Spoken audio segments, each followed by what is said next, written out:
মুর্শিদাবাদের ফারাক্কা ব্লকের বিন্দুগ্রাম এলাকার বাসিন্দা বাবলু হালদার নির্বাচন কমিশনের প্রকাশিত এসআইআর এর চূড়ান্ত ভোটার তালিকায় নিজের নাম বিচারাধীন দেখে মানসিক চাপে কীটনাশক পান করে আত্মহত্যার চেষ্টা করেন।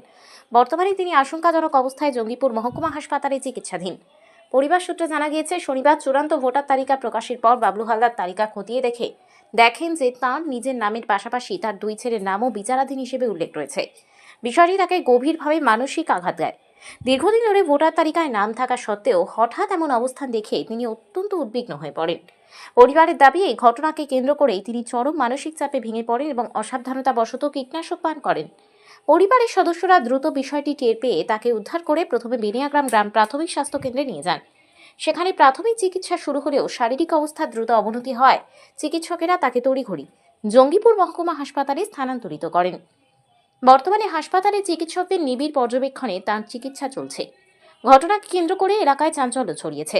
পরিবার ও স্থানীয় বাসিন্দাদের দাবি, দ্রুত প্রশাসনিক হস্তক্ষেপ করে বিষয়টি খতিয়ে দেখা হোক এবং প্রয়োজনীয় পদক্ষেপ নেওয়া হোক, যাতে ভবিষ্যতে এমন মানসিক চাপের ঘটনা আর না ঘটে।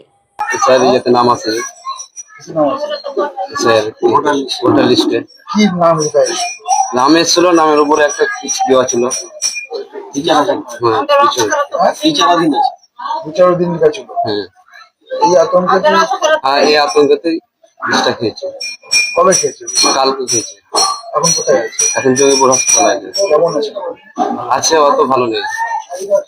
আতঙ্কে তাহলে বিষটা খেয়েছে? হ্যাঁ, আতঙ্কতে। বাড়ির কজনের এরকম বিচার এসছে? আমাদের 3 জনের নাম এসছে। আমার এসছে, আর বাবার এসছে, আর ভাইয়ের এসছে। নাম বাবার নাম হচ্ছে বাবলু হালদার, ভাইয়ের নাম হচ্ছে শুভঙ্কর হালদার, আর আমার নাম হচ্ছে রিপন হালদার। হ্যাঁ, এসে 2002 নাম ছিল? নাম তো ছিল না।